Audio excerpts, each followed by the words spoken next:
Hello, everybody, and good afternoon. Welcome back here to the Log Show here on YouTube. Still waiting to be on TikTok. If Streamlabs ever sees this, I've emailed your support a few times. Won't get back to me though, so I might have to switch services. We'll see that. But I am here on YouTube on this glorious Tuesday afternoon with so much to talk about here.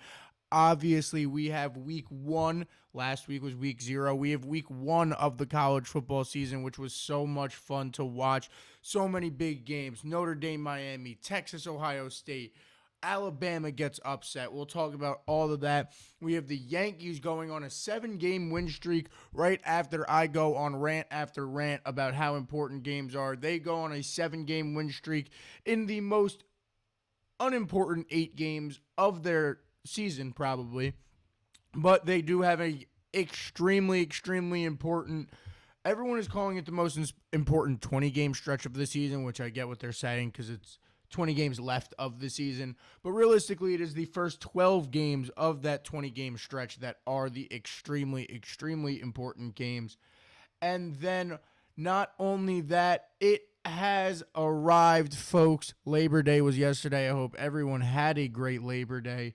But what that means, in 48 hours, in 2 days, we will be on a day that ends with an NFL regular season game. This Thursday, September 4th, we have the NFL kickoff between the Dallas Cowboys and the Philadelphia Eagles.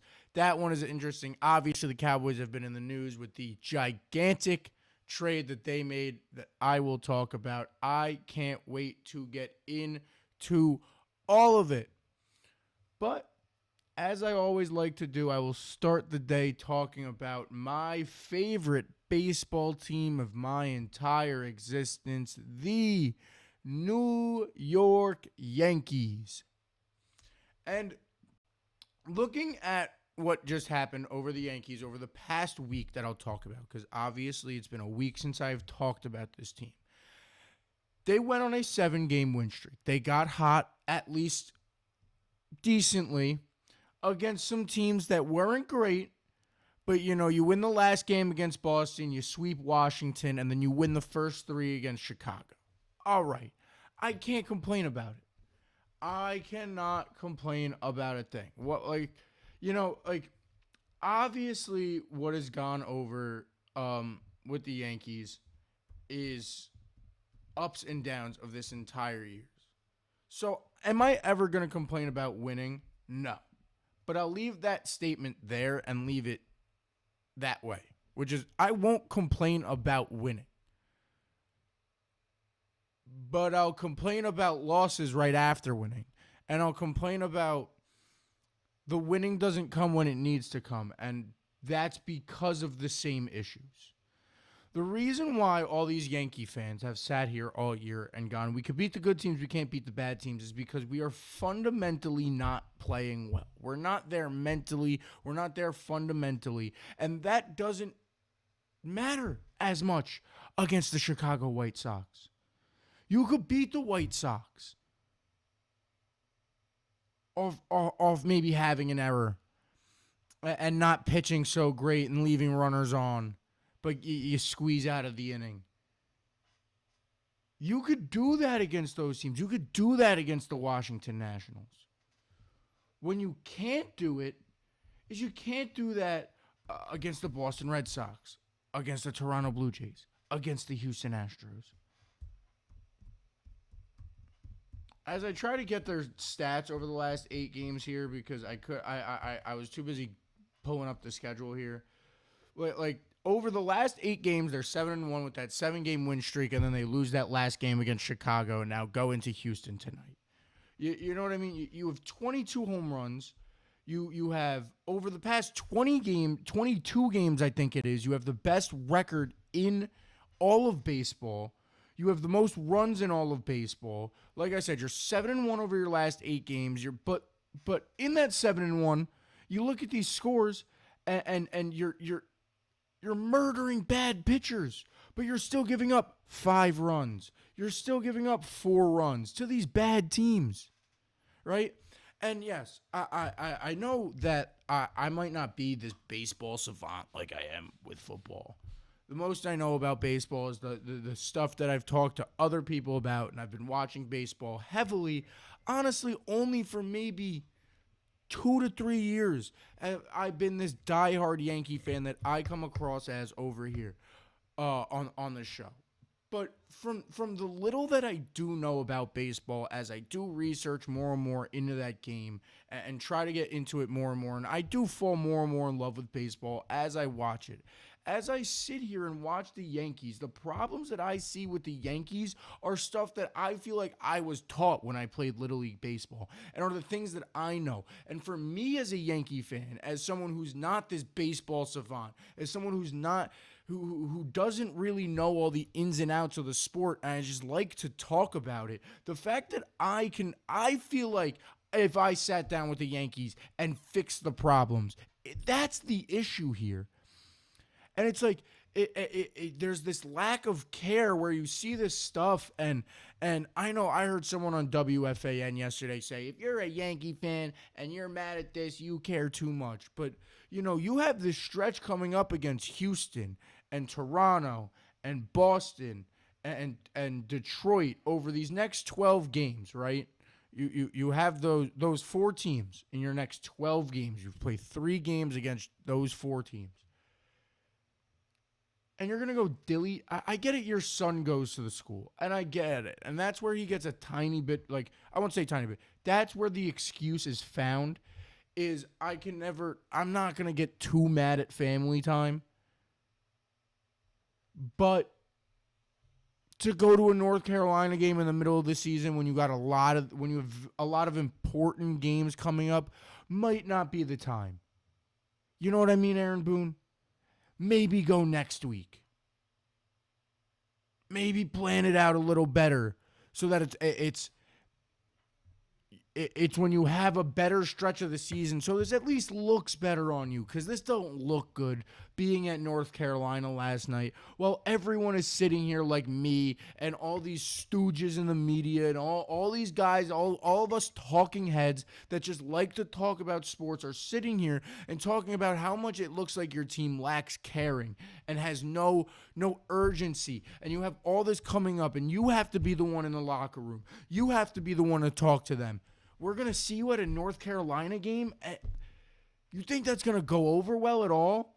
No matter how we feel about it, whether you want to be mad about it, whether you want to say he's a family guy and a family man and he went to just go see his son and hang out, whatever side you want to be on, that doesn't matter to me. What it is there is a lack of thought there out of Aaron Boone that you got to know that that's not going to go over well. That's not going to look good because of what's already being said to you. What's already being said about you in this team.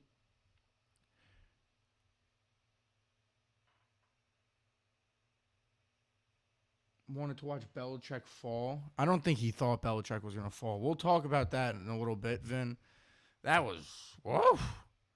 I don't know, but there's interesting. There's flip of coins there that I'll talk about with Belichick and UNC when we get into that in a little bit. But back to the Yankees, at least to just continue on it. We'll see it tonight. Tonight is extremely important, and it doesn't look as important because Houston's in the lead in their division. But these next 3 of these next 4 series are teams that we honestly are directly competing with, not counting the playoffs. Houston is only 3 games above Seattle.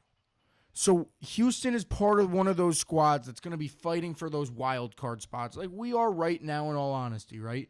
Toronto, we're only 2.5 games back on the division. Obviously, Toronto and Boston in our division, we're directly competing with them time and time again to win this division because that's what we win. That's what we want. That's the goal at the end of the day. I'm not sitting here mad at this team like we're not a playoff team.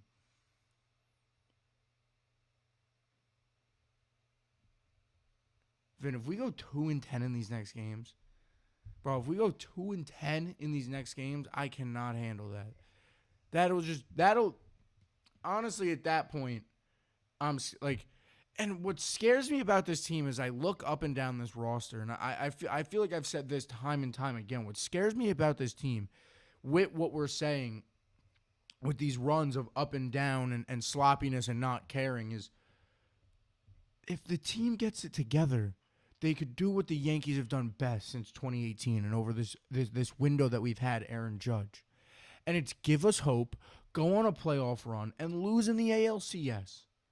And if you do that, what changes are coming?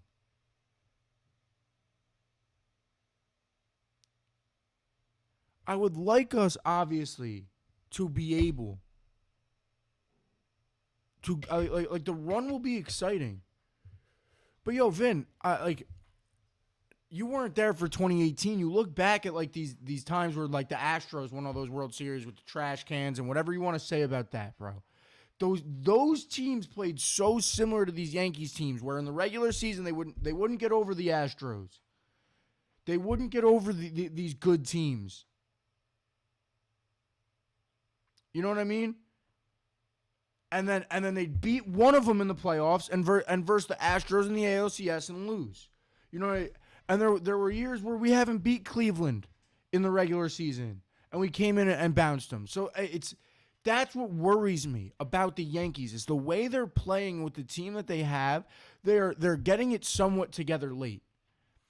And that might put them together for a run to make no changes. And we're at a spot where I don't feel like we can make no changes. I think even if we lose in the ALCS, as Steinbrenner and as Brian Cashman, I mean, it starts at the top, and you got to look at Brian Cashman, and then you got to look at Boone, and you got to look down this whole entire thing, and see where the changes have to be made.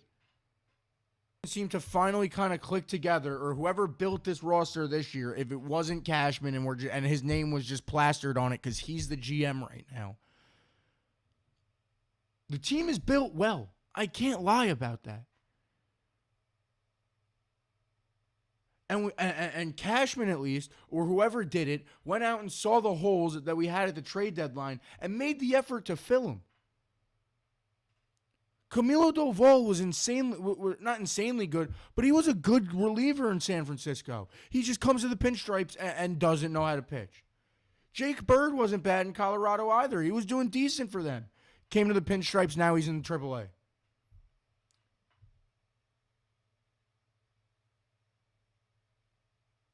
You know, Devin Williams, I don't know why. It seems like New York just gives him flashbacks that, hey, he hasn't been the same since Pete Alonso went yard off him in the playoffs last year. So maybe him coming to the Yankees, he just keeps thinking of Pete Alonso every time he pitches. But on paper, the roster that was built was there. So the only problem I can put it with is with Booney. It's what message is not getting across to this team that this isn't going to be here forever. This message that he pushes across of just get to the playoffs and we'll see what happens. That's not what you want. You think the Dodgers are sitting there and go, let us just get to the playoffs and see what happens? No. The Dodgers are sitting there and going, let's get our bye week. Let's be comfortable. Let's make everyone come to us and be scared. That's the team you got to be. You got to be the dominant force. Not the team that you hope you get the run.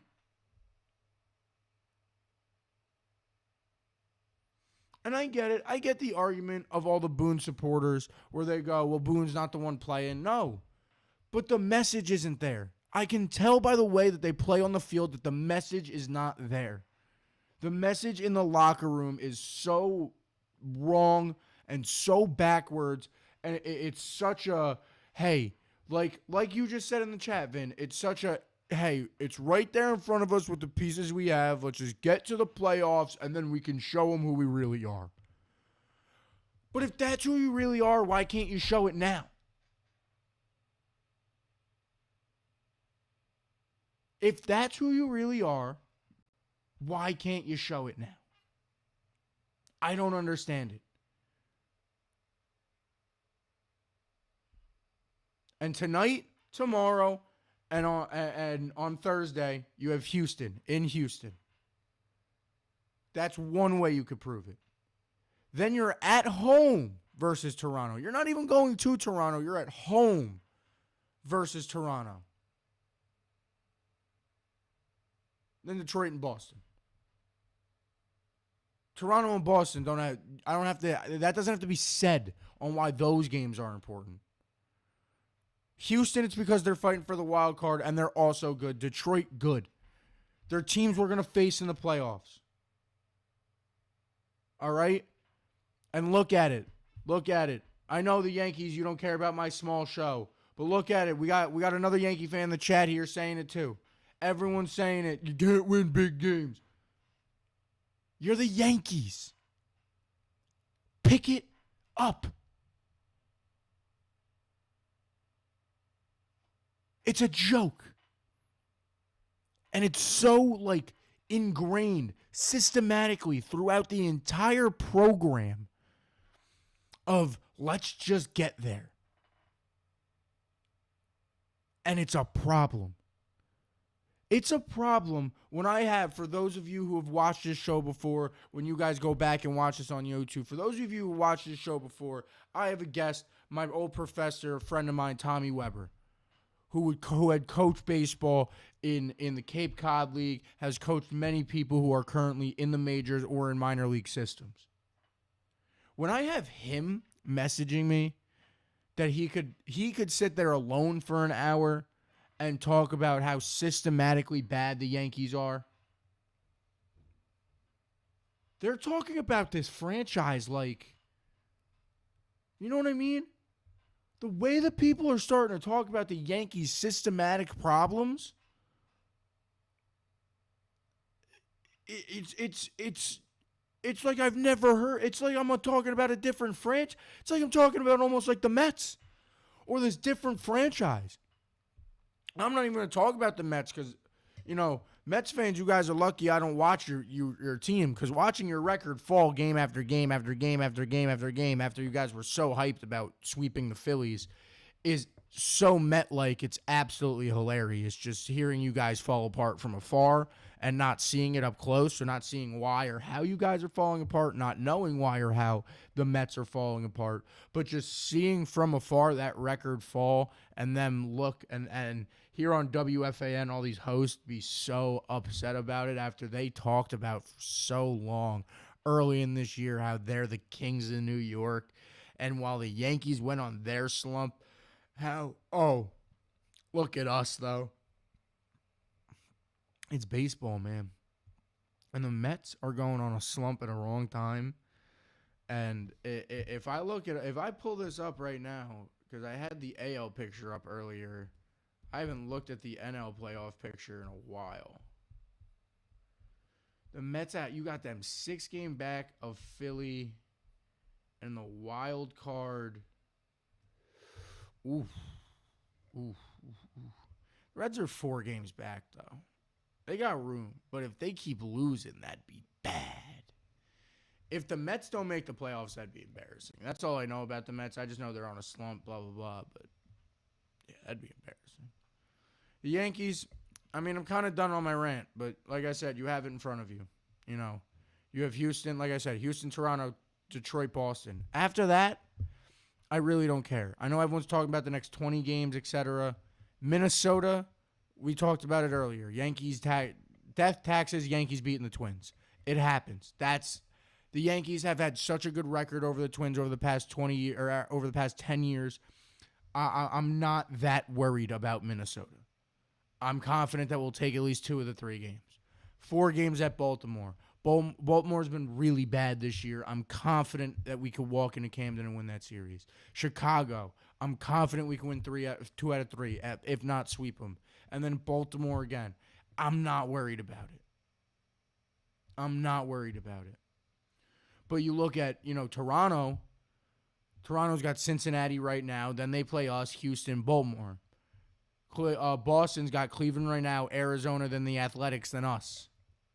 So I don't feel like these standings are going to change much coming up. I don't. I think you got to win now if you're the Yankees because these other teams are going to be in a spot where they're also playing teams that are not as great. So they're also going to keep winning. If you could keep this, if you could get out to an easy lead, you know what I mean? Think about that. If you go into Toronto alone, just think about it. If you can just match what each team does every night, hypothetically, you go into Toronto down 2.5 games, you can come out of Toronto half a game up. Or 3 games, you could come out of Toronto hypothetically, if you, in some unlike this team has ever done this year, pull it out of your ass and sweep Toronto, and nothing changes going into that series, it's tied after that. And that's the worst case. You're hoping for the best case going in Toronto scenario. Otherwise, they got walked off by Cincinnati last night. They could lose.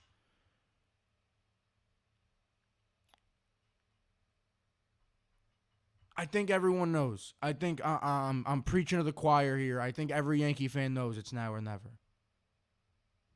It's that simple. Nothing more, nothing less. Whew. But going back, there was Boone's clearly a fan of something we're all a fan of, and needed to check out Belichick last night. College football this weekend was fun, man. Starting with that Texas-Ohio State game on Saturday, the big noon kickoff.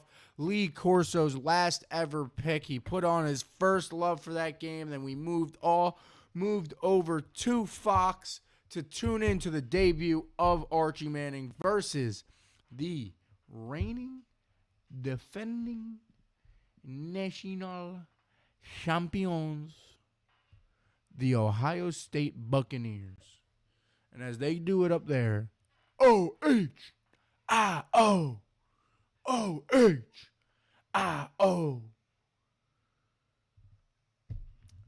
Then, if you just said the sentence of Arch is already in prime Manning form, then you must think Eli and Peyton Manning aren't great.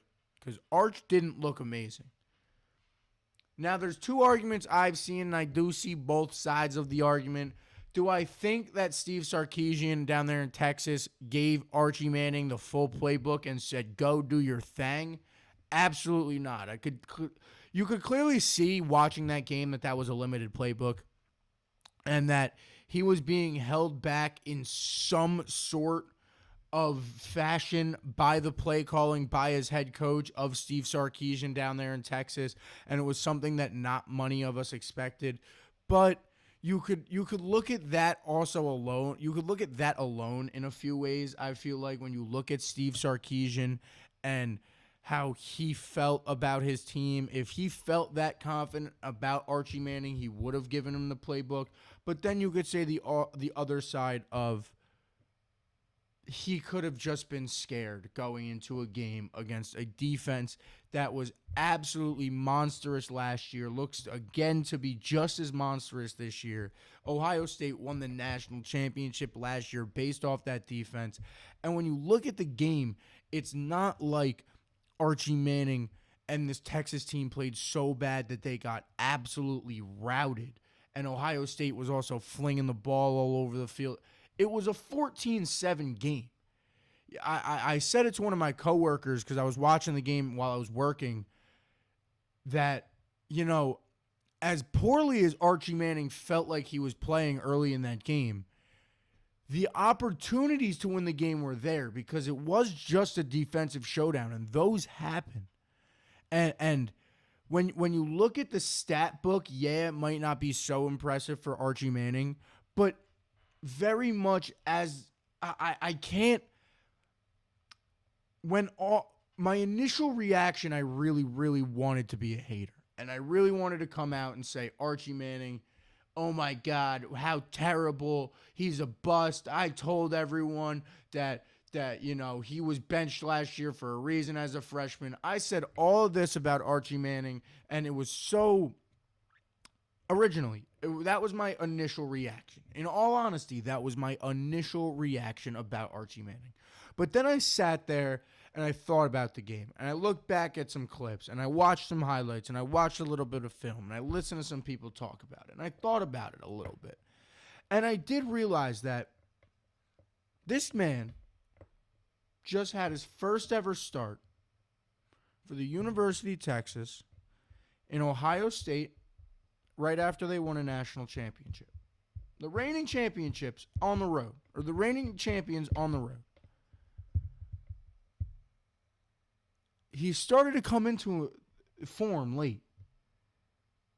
Maybe he was just nervous.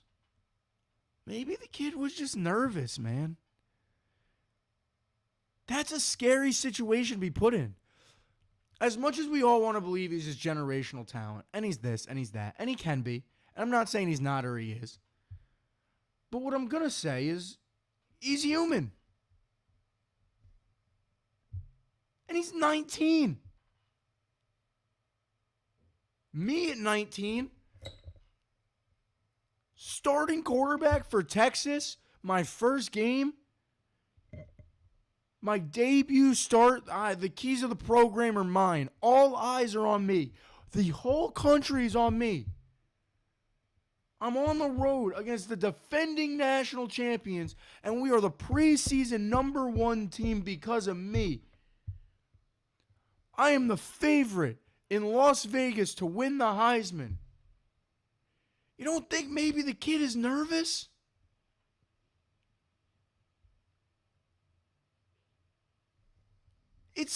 Maybe it's just...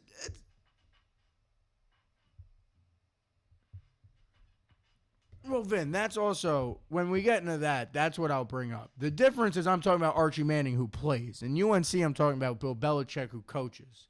So you got to look at those situations differently. Because, you know what I mean? You need guys. As much as I sat there with Boone and blamed him, off of 1 week of football, the things that are coachable that I saw out of UNC, I could talk about positively for Bill Belichick. I can't necessarily do that. Like, you know what I mean? Boone, I'm watching good players play bad. With UNC last night, I think I just saw bad players play bad. You know, like, you can't make... I'm stealing this. I heard Bruce Arians say this earlier today. You can't make chicken salad out of chicken shit. You know what I mean? Like, he could only do so much in UNC. Now, don't get me wrong. They got routed. And they got routed by a TCU team that, if not a lot of people know, if you don't watch college football, that TCU team is also very well coached by Sonny Dykes. They made the playoff like 3 years ago. Like, that's a very well coached team and a lot better of a roster than what UNC has. A lot better of a roster. So that's my genuine reaction to the Bill Belichick thing, realistically. When you look at the whole Bill Belichick thing, you can only do so much as Bill. And when I look at a few things, like a lot of people go, well, I heard Pat McAfee, I don't know if it was him or if it was someone else on his show, earlier today when I was watching the show before, someone joked about, someone was joking about, the whole thing with Bill and all of that, and it's just, sorry, I lost my train of thought. I heard noise upstairs now. Oh, sorry about that. Lost my train of thought there. But my reaction to the whole Bill thing is realistically, you know, there's so much eyes on you in that situation as Bill Belichick. And, it's your first year in college, and it's a little looser now with the transfer portal, but you don't have that whole situation of you have the situation of it takes a year to get your guys in still. It's not as much, but it still takes a year to get your guys in. And you have all these eyes on you. You have Aaron Boone there. You have Lawrence Taylor, Michael Jordan, everyone there. All the eyes are on you. Like, this game is a 1 o'clock Saturday game, if not for Bill Belichick being the head coach of UNC. And I just don't see how in week one after college going to a program of UNC where was that program at a year ago? Not a great spot. Why? I can't expect Bill Belichick. I can't do it. That's what I'm trying to get to. That's where my thought pattern was kind of going. It's hard for me to expect Bill Belichick to be like I feel like everyone came out this year and was like, oh my God, Bill Belichick's gonna go win the national championship with UNC in year one. Bro, this ain't NCAA 26 the game. Like, there's a lot of time and progress that goes into building a college program. Now, I will be sitting here with a whole different message if we go into week 4 and the UNC Tar Heels are 0-4 and have looked terrible. You know what I mean? And, this is what I was going to say before. When I heard someone joke on the Pat McAfee show, they were like, at least they could hold on to that first drive. That, to me, is a very good sign, Bill Belichick-wise. Because that's something that's scripted by the coach. Your first drive after the half, your first drive of the game, offensively are scripted realistically, especially by someone like Bill Belichick and the coaches that he brought in over there. Those are scripted programs. Those are scripted plays. You know the first 15 plays that you're going to run and go score with, hopefully, to open this game up and try to set the tone. So them coming out their first drive and looking as good as they did early was a good sign. Now, all of that falls apart. It's a different story. But you look at that early, it's a great sign. You can't argue that. You can't argue that it's not a good sign. So I have to see more out of the team. But right now, my takeaway out of Bill Belichick and the UNC Tar Heels was, man, Bill Belichick's going to have a rough time playing with these guys because this is not a good team. And a team that just lost a very good player in Omarion Hampton to the NFL. So this is not a good team. But we'll see. We'll see how it all turns out. We'll see how the rest of it turns out. Alabama, that one was shocking to me. That was so crazy. I mean, sadly, I didn't get to watch that game just because, like I said, I worked on Saturday, so watching a lot of the games was iffy. And then I get in my car to go home, and I just get the alert. It's Alabama down at halftime. I came home and watched the last half of that game, and Florida State just ran away with it. Just ran away with it and absolutely ends up demolishing number 8 Alabama, who ain't going to be number 8 longer. I had a stat earlier that it's like this is the first time that they're under 500 since like the 2008 national championship or something like that. Like, it's shocking, and they're clearly in a rebuild down there. I won't say a rebuild, but it's clearly something different that they have to adjust to down there in Alabama. You know, one loss in the SEC, everyone knows, is huge. You only have room for 1 or 2 losses down in the SEC, and losing to Florida State in week 1, an unnumbered Florida State in week 1, is not good for you as Alabama, and it's not something that Alabama fans are used to. So to see how that works out this year, I mean, like I said, I don't have a lot to talk about that game because from what I saw in that game, it was only the second half, and that's when Florida State really ran away with it. But, like, Alabama, man, they just look lackluster. Like, I've never seen an Alabama team look like that my entire life. That did not look like the Alabama we know at all. I saw Dan Orlovsky. He tweeted out. He was like, they had 21 duffs after he watched the film. And that's like half of the plays you run that he called a duff. Like, that's not good. They looked sloppy. They looked ugly. They looked unmotivated. So much looked bad for that Alabama team. That's unlike an Alabama team I had ever watched in my entire life, man. And then on Monday night was last night. That was the UNC. I mean, on Sunday night we got that exciting one. That was a great game between Notre Dame and Miami. Me personally, I was rooting for Notre Dame. I tend to like Notre Dame. I've always had a little love for the Fighting Irish.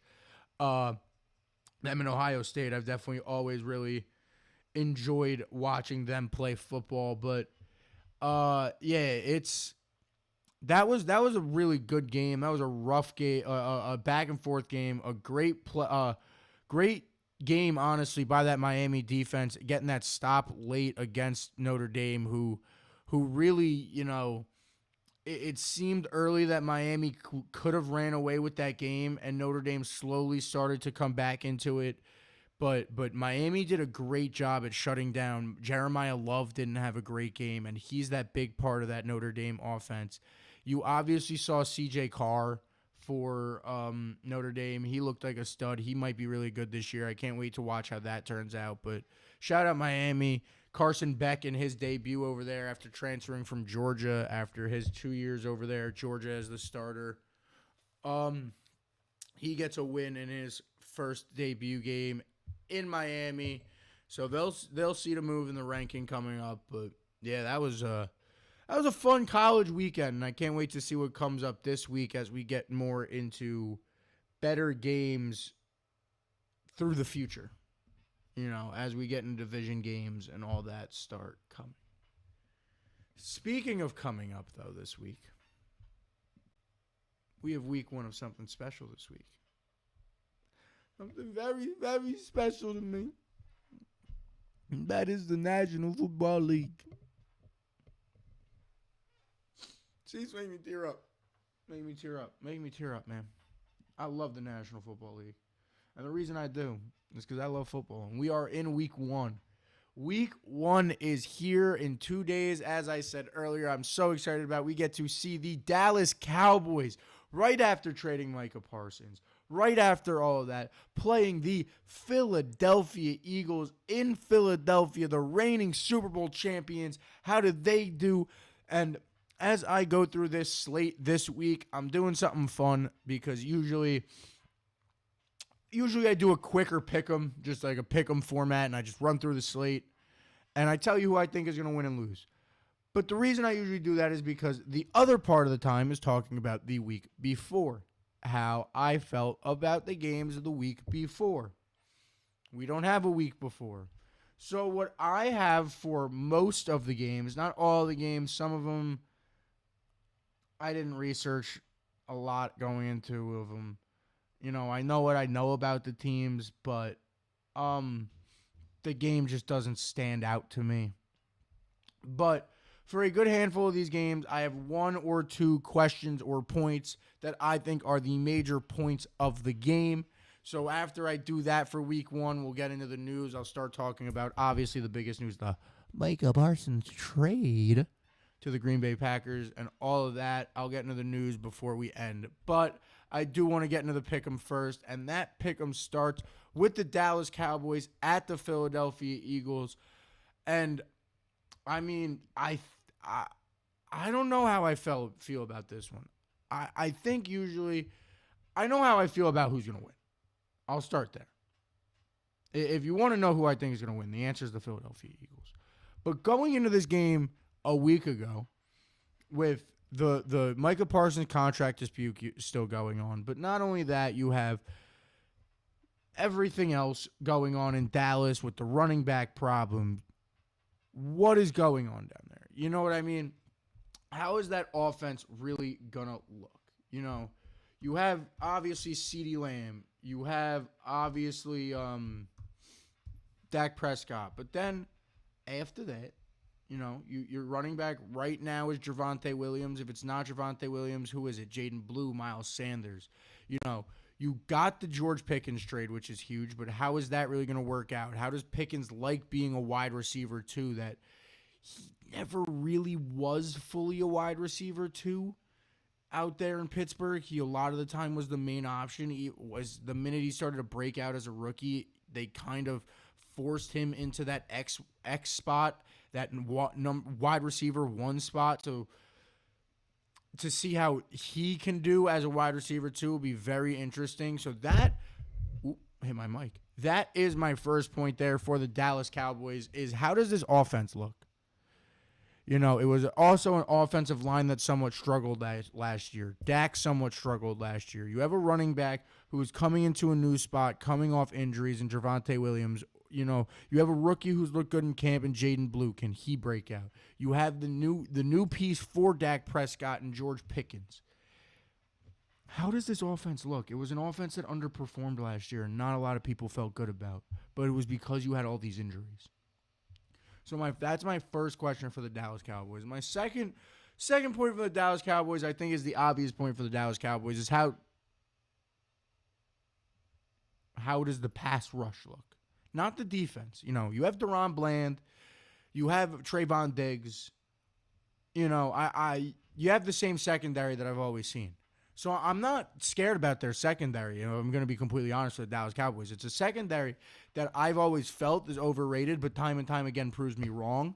So, like, Deron Bland just got paid. Trayvon Diggs coming back off an injury. You have him back. You have a lot here for the Dallas Cowboys defensively, but are you going to be able to get to the quarterback? That's the real question here. You just traded away one of the best pass rushers in the league. How does this pass rush look?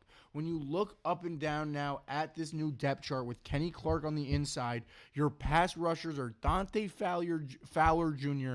and Sam Williams. What, are you going to throw in James Houston? He's like 40.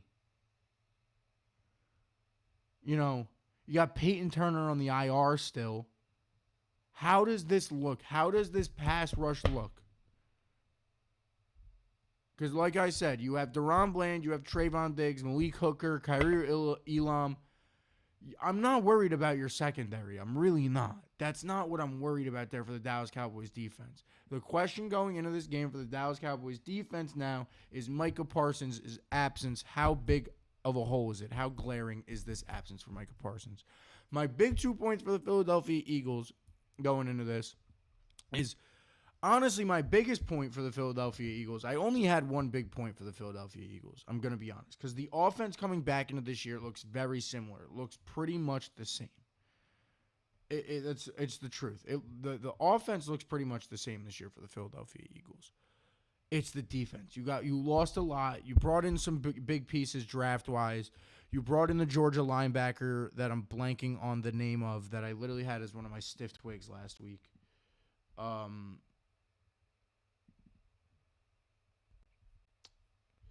But you know, you lose Josh Sweat. You lose Jahad Campbell. That's who it is. You bring in Jahad Campbell from Alabama, not Georgia. But you know, you lose Josh Sweat. You lose some of these pieces, some of these big pieces defensively. So how does that defense look? A defense that a lot of people, that was, I don't know why I'm saying a lot of people felt. Statistically, that was the number one pass rush in the league. So how does that defense fare with the pieces that they have lost? Will be fun to see for the Philadelphia Eagles. But is there any doubt in my mind that the Philadelphia Eagles are going to be substantially worse at all this year by losing those pieces? No. And with that, who do I believe will win that game on Thursday night? It is the Eagles at home. I think will top the Cowboys and move to 1-0. After that, we move to Friday night. We move down to Brazil. Yes, we do. We go down to Brazil on a nice Friday night for the Sao Paulo game for the second year in a row. Last year, we had the honor of it being the Eagles-Packers. This year, we get a divisional game in week 1 in Sao Paulo, Brazil, and that will be the Kansas City Chiefs technically being the away team against the Los Angeles Chargers, and this one is a fun one. Obviously, you know, the Chiefs, you have this big question here with the Chiefs. This is the first time you are coming into a year after losing a Super Bowl in 2 years. How do you bounce back? How do you perform? How do you look? You have Rashee Rice suspended for 6 games, which is another big point for this Chiefs, but I put it down as a sub point to this point of the bounce back of the loss. How do you perform? You have Pacheco coming back off an injury. I know he played a little bit in the playoffs, but now he's in full swing.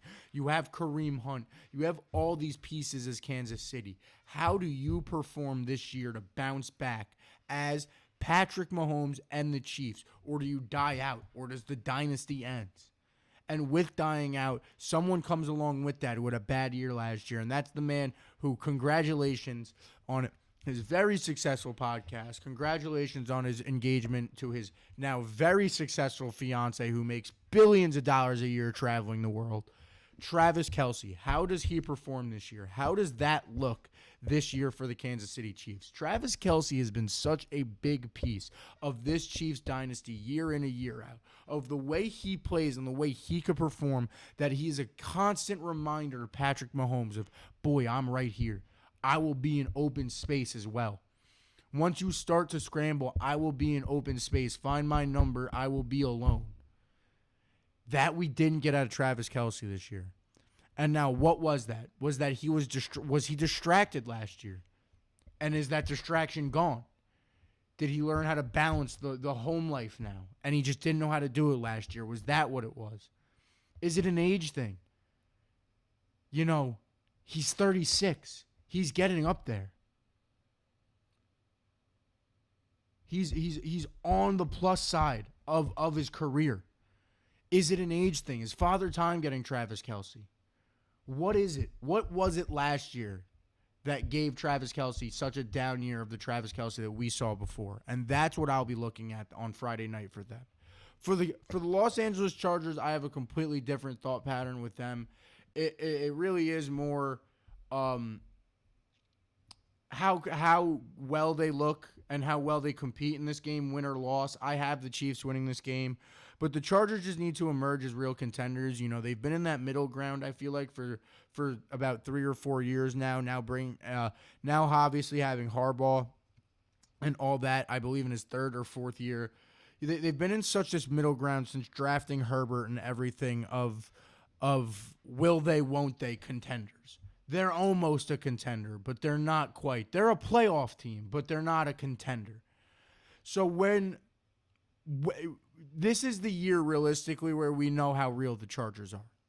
If the Chargers do what the Chargers do best and they make the wild card round and lose again, we're not going to see that. But if they could come out and compete with the best in the league, like a team like the Chiefs, and possibly beat them in Brazil and look great out there with Justin Herbert and Omari and Hampton and Keenan Allen back over there and Ladd McConkey and all these fancy new pieces that you have over there in Los Angeles,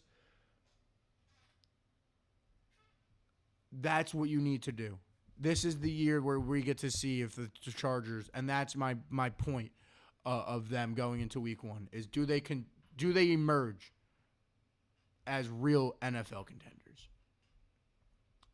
Steelers, Jets, this one I do have points for, but, you know, time is slowly running out today, and I am on my schedule today because I have work after the stream, sadly. So, Jets, Steelers, the first one I have. Obvious points that I'll run over because I won't get into it deep is obviously for the Steelers, you have Aaron Rodgers' return. How does that look? How does the new offense look? Him, DK Metcalf, all of these pieces over there in Pittsburgh. How does it look? And obviously on the other side with the Jets, I feel like my 2 biggest points with the Jets this year is I'm not scared about that defense. What I'm worried about is how does Justin Fields perform, and can someone emerge as a wide receiver too? Because you didn't trade for a wide receiver too. So can Reynolds, can Lazard step up and play better than they have in the past, or are the Jets looking outward? You have Breece Hall in a contract year where you have Braylon Allen behind him. Do you look to maybe ship Breece Hall for a wide receiver too? Something like that for the Jets. We see how that all pans out on Sunday, 1 o'clock. Giants at Commanders. These, again, I feel like are obvious points that I've heard a lot through these teams. Giants, Commanders, you have the situation of Russ in his debut of the New York Giants. I think that's a big point. And now with the addition of Abdul Carter there, how good is this Giants pass rush? Is this the best pass rush in the NFL? Can they live up to the potential that everyone feels like they have with Kayvon Thibodeau, with Sexy Dexy, with Abdul Carter now. Can the Giants do this? Now for the Commanders on the other side, I feel like it's all offensive for them. Their questions. It's, can Jaden Daniels keep it up? Is it a sophomore slump, or is he going to take that next step into being an elite quarterback like everyone feels he could be? And it's Deebo Samuel's performance. How does Deebo fare outside of a Shanahan offense? Does this offense use him as well as everyone wants to? Cardinals, Saints. I didn't write down my points for this. I knew my points for this off the top of my head. I was trying to write down my points for other games before this, and I just never got to this one. But I do know my points for this game. It's really, can Kyler Murray start stepping it up? Can Marvin Harrison step it out for the Cardinals? And for the Saints, it was going to be about Shook, but without Shook there, is Rattler really the guy? And how good is this defense? Or not even how good is this defense? How bad is this team?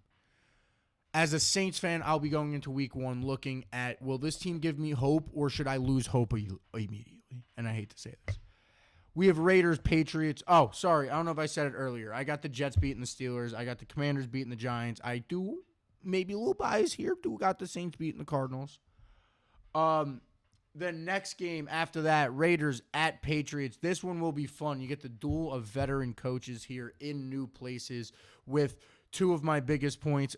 One of my biggest points for each team, being that exactly Vrabel now in New England as the new head coach. How does he look with his new quarterback? His quarterback going into year 2, Mr. Drake May.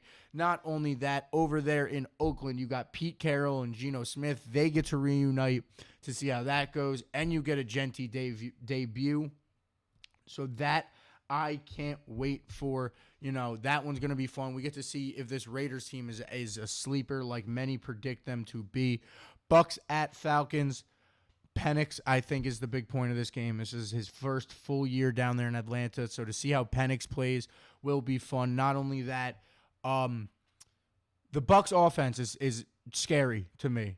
To see what possibly could happen if Emeka Ibuka is as good as everyone believes he is, which I think he could be very good, learning from Mike Evans as well, with Baker Mayfield, with Bucky Irving, and a lot of pieces that they have down there in Tampa Bay. That's who I have winning that game against the Atlanta Falcons.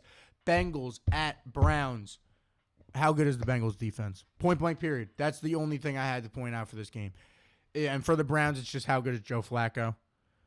Those are the only 2 points I really have for this game. Is the Bengals defense as atrocious as it was last year? Because you can't have your defense be that bad. And when it looks at Cleveland, is Joe Flacco really going to win you that much more games than one of these rookies? How soon will we see one of these rookies? Possibly. Dolphins at Colts. Tyreek wasn't named captain for the first time this year, so to see how that goes, that whole relationship got rocky. That's my big thing down there is Tyreek Hill, question mark, for Miami. And Tua. How good is Tua? Is he okay? Can Tua see? You know what I mean? And for the Colts, I think everyone knows it. Daniel Dimes. They made him the starter for a reason. So Daniel Dimes, what's happening there, all that. Panthers at Jags, not a lot of points. Travis Hunter, Bryce Young. Those are the 2 big points there. The Jags' new defensive coordinator. I think that one could be interesting. I got the Jaguars winning that. I got the Dolphins beating the Colts, if I didn't say that. Titans at Broncos. I think the quarterbacks are the biggest thing here. I think, the Broncos are everyone's sleepers picks. Everyone loves the Broncos this year. Everyone loves Bo Nix and the Broncos and how fancy and flashy they are. They feel like the Jaguars from a few years ago. And don't get me wrong, I'm not against the hype of the Broncos. But, they had the number 1 defense last year, so they'll probably have, hopefully, if they could keep up with the top 5 pieces or defense and all the pieces that they have there, it's going to be an exciting year there over there in Denver. If Bo Nix can step up in year 2, that's why that is that major point. And for the Titans, obviously, you're the number 1 pick. You pick Cam Ward. You know what the major story for your team is going into week 1? Cam Ward. We didn't see a lot of it in the preseason. So to see Cam Ward in full football action will be fun. I got the Broncos winning that game, though. 49ers at Seahawks for the Seahawks. Sam Darnold. Was Minnesota a one-year wonder? That's going to be fun to see. And Mike McDonald, new QB, year 2. It's a division that is wide open. Don't get me wrong. And you're playing a division opponent week 1. So those are the big points I look at as Seattle. And as San Francisco, it's C-Mac. How is C-Mac going to play on his return? You know what I'm saying? Christian McCaffrey's going to be fun, man. So to see maybe how Christian McCaffrey does on his return is going to be so interesting to see how that team works out. Now you don't have Debo, to see how those weapons work. Is Kyle Shanahan going to continue to be this monster that we know him to be? That's all what I can't wait to see over there in good old San Francisco. I think they go into Seattle week 1 and get that win over there at 4:05. Texans at Rams. My big point for the Texans is injuries. I have it written down here as just injuries. Right now, you don't got Joe Mixon. You don't have Tank Dell all of this year. You have Nico Collins coming off an injury. You have Nick Chubb coming off an injury. Your team is so injured. So injured. So, I don't know. The Texans, on paper, the Texans should be very, very good when they start to get healthy. But that's the point. It's just them getting healthy. So that's what they need to get to, and I can't wait to see how that works out. I mean, I think the Texans are going to be good. I think that, that defense didn't lose a whole lot. They made a lot of good moves in the draft that I really did like. They have a rookie wide receiver that I love, that I think could fit Tank Dell's spot perfectly. He's like a mini Nico Collins. So you have 2 Nico Collinses now. I do have the Rams beating the Texans because they're injured, but that's my big point of that game. And for the Rams, it's Matt Stafford. Will Father Time get Matt Stafford this year? Devontae Adams as well. Father Time's big over there in the Rams. They're playing with it. Lions at Packers, my game of the week. The best headlines, I think, also best storylines going into the week. On the Lions side, you have the return of Aiden Hutchinson after all of that. How can he perform after tearing his ACL and being out for an entire year? And then obviously you have the loss of Aaron Glenn and Ben Johnson. You bring in John Morton and you give Kelvin Shepard a nice pay raise and a promotion. So to see how they perform after, everyone said Ben Johnson's the big genius and this is the big genius and he's the big, we get to see now. We get to see how John Morton performs. Someone who had been an offensive coordinator before back in 2017, played around with the Lions back in 2020, and then he's been in Denver the past few years as a quarterback consultant. Kelvin Shepard, their linebackers coach, just got a promotion. So to see how that goes. And on the other side of the Packers, you have one story of their rookie and Matthew Golden. Can Matthew Golden be this big guy that they all want him to be? And then on the other side, you have Micah Parsons. All eyes are going to be on Micah on Sunday. All eyes. If he plays, I know it's questionable if he plays because of the whole back thing, but I think that was a thing just so he didn't have to touch the field in the preseason at all and have to go to training camp or anything like that. All eyes will be on Micah on Sunday. All eyes. Ravens, Bills. I know it's weird for me to be making this face. It's like, how do you not have 2 major points for the Ravens-Bills? I think the reason I don't have 2 major points for the Ravens-Bills games and have all these points for those teams individually is because I think that their points are kind of the same, and I'm kind of going to be looking at them. I'm going to be looking at this match as just who... it's an early season matchup, don't get me wrong, but it's going to be treated in, I think, a lot of people's heads as the primetime matchup that it is. And you're just going to be expecting good football all around. And you're going to be looking at, for the Ravens, it would be the wide receiving core and those types of weapons. But I feel like these teams addressed most of their holes, but a lot of, like like it's weird to say this, but I feel like we're getting very similar Bills teams and Ravens teams as we got last year. So I feel like we're going to see a very similar game to what we saw last year. It's just who's in more of mid-season form. How does Lamar perform? How does the Bills adjust to Lamar? There's so many questions, so many things you could bring up as storylines just because of how good these two teams are, that this one's just going to be a banger. You can't not watch this game on Sunday night. You can't not. And then the last game of the slate, Monday night, Vikings at Bears. Again, quarterbacks for me and Ben Johnson. Ben Johnson and the quarterback are the big talk over there in Chicago. Oh yeah, also I didn't say this before I get into that. Ravens, Bills, I got the Bills winning. Lions, Packers, I got the Packers winning. Back to Monday night where I have the Bears beating the Minnesota Vikings, just before I forget to say it again. I have the Bears beating the Minnesota Vikings. The big story for Minnesota is obviously J.J. McCarthy, in my opinion. I think that's where my eyes are going to be is Kevin O'Connell this mastermind with quarterbacks after doing it with Kirk Cousins, Joshua Dobbs for a little bit, Sam Darnold. Can JJ come in off this injury and be way better than a lot of us have expected him to be after now hopefully sitting back and getting a lot of mental reps while recovering from that injury that he suffered in the preseason last year. And then I think everybody is obviously, Caleb Williams is a former number 1 overall pick. You're going to be watching him, especially with a new offensive coordinator. So there's no way your eyes aren't there. Them putting that on Monday night was very good. I think with the weapons you have over there as well in Chicago, the O-line improvements you have over there in Chicago, I'm taking Chicago here on Monday night, like I said. And as my weekly roundup news recap, as we get to it here, obviously the big news of the day, or of the week, was the Micah Parsons trade as he got shipped off to Green Bay for 2 first-round picks and Kenny Clark. Now, that one was absolutely insane. I had said it for the past 2 weeks on my show that I saw no other suitor that was more perfect for Micah Parsons than the Green Bay Packers, and they did what they needed to do to get him.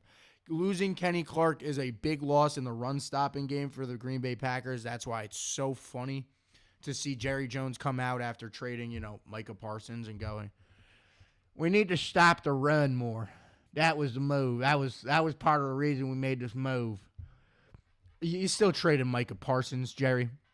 But, you get 2 first-round picks out of it, which is what you look back. It's what Chicago gave up for Khalil Mack, right? Yeah. Or was it the Chargers gave that? No, yeah. It's what Chicago gave up for Khalil Mack to Oakland when he came from to Chicago from Oakland. It's very similar to a lot of pass rush deals we see, and then also on top of that, you obviously have to pay him, which we can see the Packers give him an all-time deal, and he becomes the highest-paid non-quarterback of all time, which I feel shocked nobody after he got traded. But I mean, it was a move the Packers needed to make. To have a perennial pass rusher added to that defense for Green Bay is absolutely huge. When you thought you were going to have to give up also one of your younger linebackers that you didn't have to give up, you end up cutting Isaiah Simmons last week, which was now clearly to make a little bit more room for Micah Parsons into your defense and money-wise there. You add him into that defense with people like Lucas Van Ness and a lot of young pieces that you have over there in Green Bay as a defense. Rashawn Gary and others that I'm just blanking on. It's a huge trade for Green Bay. I think it fits perfectly. I think they gave up nothing huge. I think Dallas needed to get more draft capital out of it if you're getting a 30-year-old Kenny Clark. So I think it's absolutely huge for Green Bay. It's exactly what they needed. And, I mean, I already had them in my Super Bowl. It was hard for me to pick the NFC, and I said maybe they could go on a run this year. And, I mean, now, oh, my God. Oh, my God. Not only that, just to run through some other loose news, Spencer Rattler named QB1 in New Orleans. I'm not the happiest camper about that. I've always said I saw the Spencer Rattler train. I've yet to see the Tyler Shook train. I'd rather see the rookie and see what he could do, but clearly Kellen Moore saw stuff out of Spencer Rattler in camp that he felt was too good to be true. So he named Spencer Rattler number 1. We still got no timetable for a Joe Mixon return, and Gabe Davis earlier today gets signed to the Bills practice squad. That is all I have for you guys today. Next week will be fun because obviously we'll be getting a review of all the games. Not only that, talking about Yankees, in a week we'll be talking about they'll be going into Detroit. So we'll be talking about the Toronto series, and I'll be reacting to all of that next week. College football week 2 as we get into that. Obviously, my reactions to week 1 of the NFL and the predictions for week 2 of the NFL. Hey, Joe, if you're watching, I really want you to come on next week. We could really set that up and get you in here with a mic. I know you don't want to be on camera, but get you in here with a mic. Setting up with a meeting with my man Tommy Weber. That will hopefully come in 2 weeks for a big episode there, talking about the Yankees playoff push, their problems, if they can fix them going into the playoffs or not. But that's what we got coming up for you guys here on the Log Show later in these upcoming weeks. But besides that, that is all I have for you guys today. Please, if you watch this video now live and you're not subscribed, please subscribe. If you're watching it later, it comes up in your algorithm. Please subscribe down below. Follow me on Instagram, TikTok, all of that. I'll be posting clips soon. It's all about just timing to cut them up, and I've been working a lot, folks. I hate to say it. Not to pull out excuses. I need to be better if I'm going to be honest.